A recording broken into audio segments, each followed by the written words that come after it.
this episode, we're continuing work on our electric Daihatsu with the help of some friends from the Australian Electric Vehicle Association.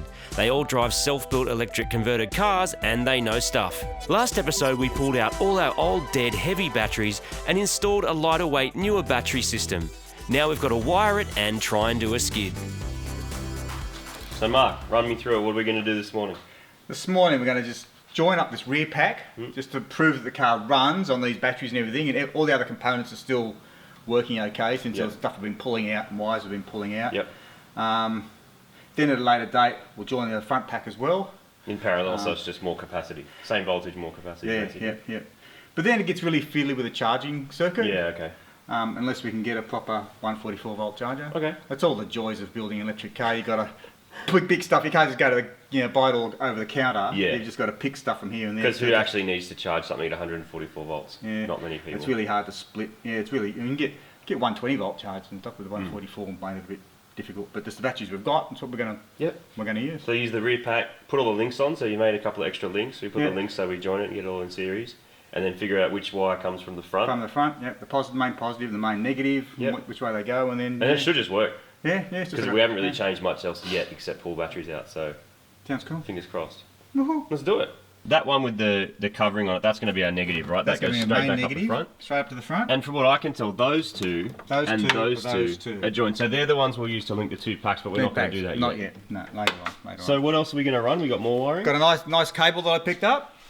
We can run this from the positive on here, straight to the contactor, which is just up the front there, the just behind the seat, right? Yep. So that'll run up the front as your main positive power supply. And that pretty much completes the circuit. We turn the contactors on, turn the circuit breakers on. All things being equal, hopefully, yes, it should run. So the whole point of that thing as well, because Mark's going to be, when Mark starts putting contacts on here, you were just saying, like the voltage is getting higher and higher. Yeah, because you're going 12, 24, 36, and then you double it each row, and then you... so this thing is like one giant switch, so that when you put that contact on, it doesn't spark, right? Yeah, exactly. So it doesn't close the circuit back to the electronics in the car. So we keep all of the voltages around the battery pack. So like in your Year 9 science, when they show you this is a switch, that's exactly what it is in the circuit. That's a really big switch, yeah. Okay, good. So that should be off then. Like these batteries are a bit of an unknown quantity, really, as far as the voltage and stuff, because they've been sitting around for a while. But they came at a good price. What was the price, Mark? Zero. Modular electric car for $0. Can't argue with that. But, fingers crossed, I mean, we already know these don't have to be mega capacity drive 50Ks anyway. So it's more just can we get the wheels turning with them.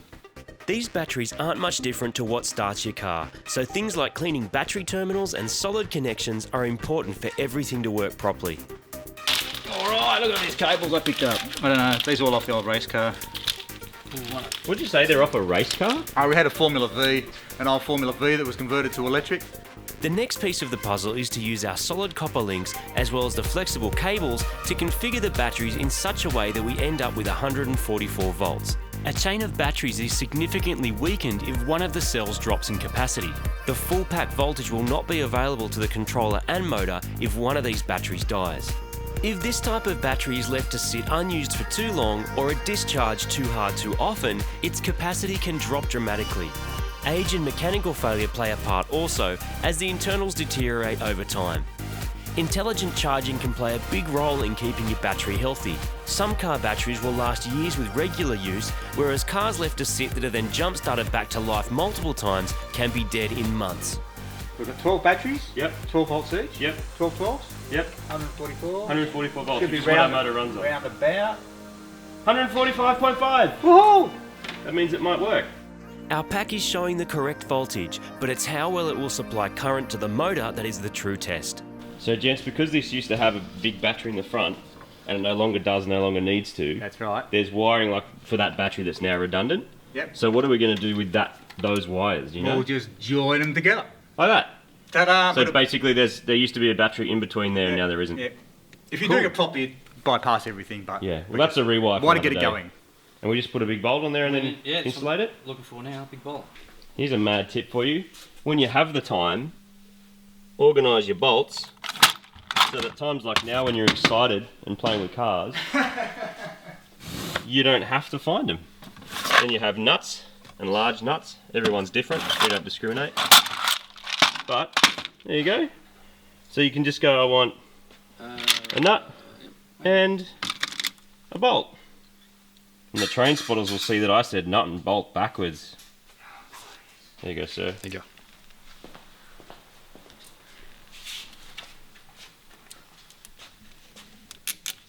Perfect. That's off a Subaru, by the way. We start measuring now, right? Because Yes. we measured the pack, we know it's 144. What do we measure next? We measure the next point of the chain, which is probably down near the motor, because it's about the best place we can reach. I can get the negative here and then you can go negative. Oh, okay. There we go. So now we're going to check it out the breaker, is that right? Just before and just before the breaker. To make sure it's actually doing something. It's getting there. Yeah, it's true. What's it say? 145. Perfect. Hey! Mate, So let's close the breaker. What's on the other side? So that's on now? it's now on. 145. It's doing its job? We're working our way down. Now we go to the motor. Well, contact's not on yet. Yeah, so we can turn that on if we You want. check probably get full positive here and a full negative, full B. Motor? On that one.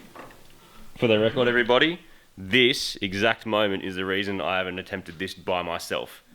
145 volts if you get it wrong or decide to test it with your fingers. It's very dangerous. Whoa. 144.9. There you go. Sweet. Happy. It's going to run. Happy. It will. Once that contact is shut, there's power going through there. So what happens now is Stick it in neutral. stick it in neutral and give it a rev. Okay, so this is a moment of truth, right? So the key's off, Ready when you are? isolator on. Yeah. Okay. I feel like we're in Back to the Future, you know, they go, isolator on, stick neutral, voltage is coming up, and once it sits at 144, then we hit the Curtis, right? And we should hear it go clunk. Oh, lights work. Lights work. That's headlights. Okay, ready? Clunk, yeah. Clunk. Okay. We're on. Now it's active. Now we should have In neutral. Oh. Okay. Motor goes round. That's what we like to hear. yeah, it works. The Curtis whistle. Woo-hoo. Yeah. It works. So Mark, as an EV owner, Yeah. does putting fluids in the car still hurt your feelings, or is it kind of okay? Oh 'cause no, it's it's not- something you have to do, really. Yeah. You can't bypass that. I can only change the things I can change, that's all. Yep. So this is unassisted, so there's no vacuum. Like a lot of electric cars, they run a vacuum pump, so you can still have Yeah, assisted yeah. brakes. This doesn't, which Yeah. is why the brakes feel so heavy. Yeah, But yeah. we still need to top it up and like make sure it's bled, right? Yeah, yeah. And we need gearbox oil. Yeah, Because this that's does okay. weep some gearbox fluid. And rather than pull the whole thing out, we might just jam some fluid in it and see how it goes. Yeah, it's part of having, you can do an early car, it's part of an advantage if you don't have to have a brake boost or anything Yeah. like that sort of thing, but it's got drum brake. And that's why you hear some electric cars like going buzzing away, right? The yeah, little just a vacuum motors. pump, yeah. Alright, let's fluid him up. Our car needed some new brake fluid and gear oil. With those in, it's time for its maiden voyage. Are you ready for your maiden voyage? Still a bit stinky, man. It's so grot, isn't it? Yeah, it's 32 years old. Oh, you know this grot that appears in everything, this steering, this black stuff that's on, like it's not usually on old people's furniture. And yeah, anyway. Alright, so isolator. On, bang. Now there's power coming through. Now aren't we meant to hear a clonk when it actually starts? So ignition key, turn it, so you see this voltage is coming up? Oh yeah, oh That's voltage good. is coming and up. now when you click it, you're alive. Alright, Now you find reverse, no clutch, where's reverse again? down there somewhere, all the way. Yeah, you got to put the jet thing in. Hey, So weird. isn't that weird? Maiden voyage, man. It's your maiden voyage in the electric car.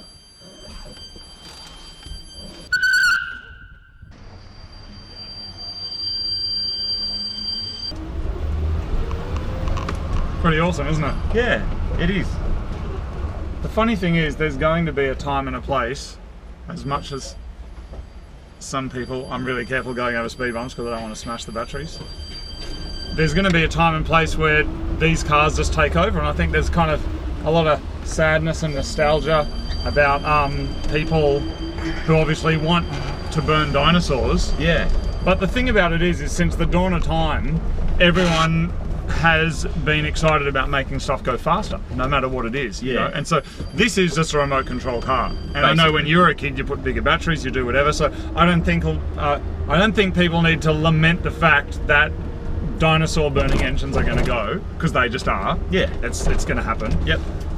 So bye V8s and everything else. But the fact is, people will find a way of making electric cars fun and mad and fast and all this, you know, like all of this culture that we have currently around petrol engines is going to happen to electric cars, but it's just going to take us all a while to get our heads around. Well, exactly. And my theory is the second that they're as fast, same range, or faster, and for a similar outlay, it's like, I don't think at the end of the day people get particularly passionate about, oh look, I squashed something and lit it on fire. Like, there is a cool thing about the sound of it and all that, but... Everyone, I'm going out onto the actual road now.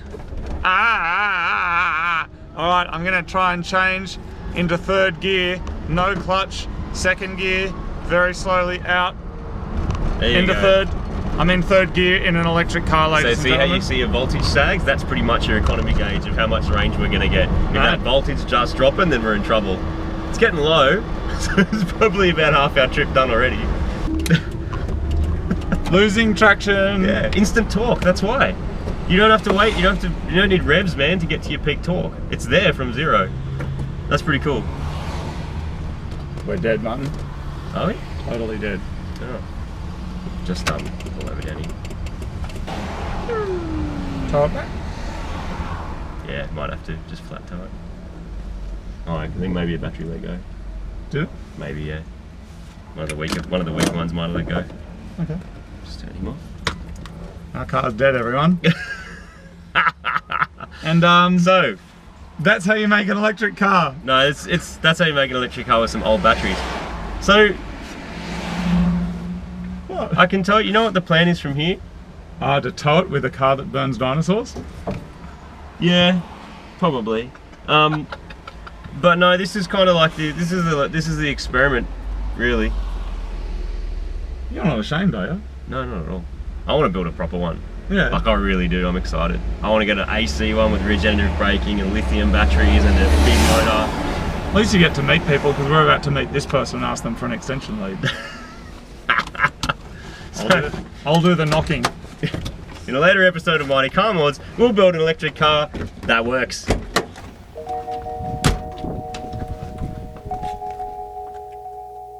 One of our batteries of unknown origin had let go during our test drive. The next day, Mark was back to give us a hand fixing it. Hello again, Mark. Hello, back again. Yeah, here I am. So, here's what happened. This is like the epilogue, because this electric car is an experiment, let's be honest. On a budget. And on a budget, and with unknown batteries. But hey, got around the block a couple of times, and just so happens that on Moog's first drive, it didn't get around the block.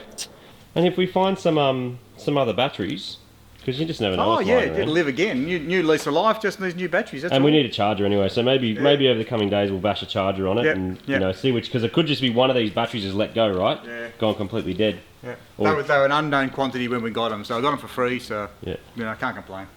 Hey Mark, just out of interest, I'm going to try it one more time. Okay. Even though we just flat towed it here with super grams. Could be something simple. I'm going to turn the isolator on anyway, and that won't. Oh, yes, it will come up. If I hit the key, it's alive. If I hit the accelerator, no, not happy. Yeah, but the voltage sinks. When you hit the accelerator, watch what happens. Voltage goes bye-bye. Yeah. Now it's dead again. It could be a one dead cell, maybe we just need to have a look through. Or do you think a link that's not on properly, maybe? Well, it's not totally dead. We haven't exploded something. No, it didn't go up in flames or anything, so that's alright. I love how it either works or it is on fire. So next we have to probe each battery with a multimeter and see if any of them are flat. Oh, Wow. that's like properly dead. It's negative. Can you have negative power in a battery? It's sucking power. No, I don't know. It's sucking power out of our multimeter. I guess the thing is, because these batteries were they were donated to this project, they were free. Yeah. So, is that just what happens with electric cars? Yeah, pretty well. I don't know the history of these batteries, so they could have been flogged to death. I don't know. So it's sort of, what do you do? Do you spend some money, put better batteries in this, or start something else? I guess that's the thing though, and this is one of the things we were talking about earlier on, that you can buy one of these for $10 and really you can fix your car with it. Yeah. I mean, we're not talking most OBD important ports or tool. USB or anything like that. It's just you go, meh, that one doesn't work. You pull that out and change it just like a remote control car, and then off you go again. Yeah. Which is amazing. Or you just carry a little jumper lead, and if one of them goes dead, you just bypass it. bypass that one and keep going. Which is amazing. Carry some spares. I think we have one spare battery left, which I'm pretty sure is not in the best condition, but it might get our pack working good enough to at least go around the block. Yeah, awesome. Well, we are on the we're on the fringe of the future, people, and we have this man here who are pioneers of the electric space race, and it's been really awesome getting to know these guys. And there is another electric car happening in the works one day, isn't there, Marty? It's on the horizon. It might be a while away. It just is. I want to do it properly. Like this has totally got me hungry for it. Just something that's like you see them, like if you look up videos on electric cars, like you will see thousands of cars doing skids, doing drifting, doing all this cool stuff. Yeah. That's where I want to be. I want an electric JDM drift car, like an S13 that's drifting on batteries. Oh man, that's so it. excited. I'm done. I'm like, all right. Goosebumps. That's all. That's what we're going to do. That's all we got to This do. is the practice canvas. Next painting is going to be a artwork. Awesome. So we swapped out another lead acid battery into the position the dead one once took. But Mark's mechanical brain would not be satisfied until our little EV was doing a skid. So he came up with another plan. What are we looking at? What are these? Some kind of lithium battery? Lithium-ion battery. They're headway batteries, which are cylindrical cells. These ones come from China, but you can get European ones and stuff. 3.5 volts per cell, so you just string them all together to get what voltage you want. Yep. Really good batteries because you can configure them to any shape you want, and these all bits click together. Similar to what's in this. Yeah, same sort of thing. Yeah. The plan is we basically we can leave this stuff here for Leave now, it there. just to test it, leave right? it there. Just whip this cable off here, stick it on the battery pack there, and the negative side. Negative's over here, the one that's in the shroud. And just see how it goes. See what happens. It's experimenting. It's building electric cars. It's all experimenting. That's true. But we are newer technology. It also has a really high discharge rate. Because I think one of the problems also is we're pulling a lot of current. Like I saw that gauge hit over 100 amps. Yeah. We're pulling a lot of current through these little old batteries. So I think the lithium's going to be more equipped for that, right? Yeah, bit of high tech, Spaghetti. Wait, what? You blew your car up? Oh, well, You're saying this just before we're about to put new batteries in. No, what happened to yours? Oh, I used to take it on really long drives and pull lots of current, and it just got too hot. Oh. If I had a thought about it, I should have cooled it. But it worked all right on lead because the lead sag. When you put lithium in it, they don't sag, and they just keep pumping the power in. That's true. And something's got to give. Gloving up for safety. Gloving up. Phillips head screwdriver. Oh, what, man? Miles is here. Oh, hello, mate. It's like, it's like car. Dude, do you get excited? Being like a bit of a master of electrons yourself, does this excite you yet? Oh yeah, totally. I'd love like an electric car just to like buzz around, burn people off with the lights with no sound whatsoever. Yeah. It'd be epic. This is literally just an experiment to see what would happen if our electric car had a proper pack. Yeah. May or may not end up with a proper pack in this particular form, but it's kind of educational to see what's see possible. the difference. Yeah, because it's changing all the time. New batteries are coming online all the time with Tesla and stuff, and we're already using Nissan Leaf batteries and Holden Volt batteries and all those sort of things. But when the Tesla batteries start to become available, when cars get wrecked and stuff, it'll be more fun. Yeah, that's a good point, isn't it? There's a lot of plug-in electric cars with, people who have a front ender or something, but the packs are fine. Yeah, we're already getting a lot of Nissan Leaf batteries from a whole shipment that got damaged in a big sea freight thing. All the cars got damaged, they wrote them all off, and people have been buying all the batteries. So. All right. All good. So we stick a negative on this, and then we try it out again. So that's your. Is that the one? That one. That one there. Well, most of the cabling we use is for welders. Wow. All this stuff all comes for big electric welders and things that they use on site. You just go to CIG and buy a length of this cable and chop Because it up, it's got to be crimp able to pull hundreds of amps Yeah, consistently. Our fancy new lithium pack is installed, and it's time to see if the car still works. I still get nervous though. I still get nervous because it's like, it's serious amount of power, and if you explode a $1,000 battery pack, whoops, wrong, bang, smoke's out. But it should just work the same. Oh, hello. Much quicker. What voltage?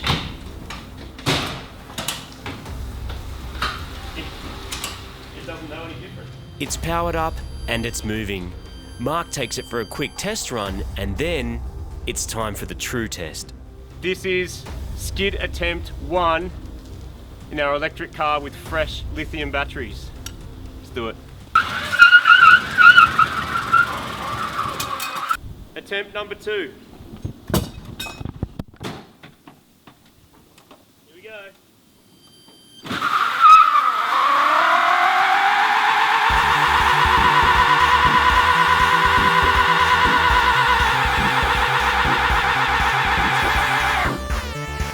It may be small in the world of burnouts, but to us it proves that the concept of a fast electric car may only be a build away.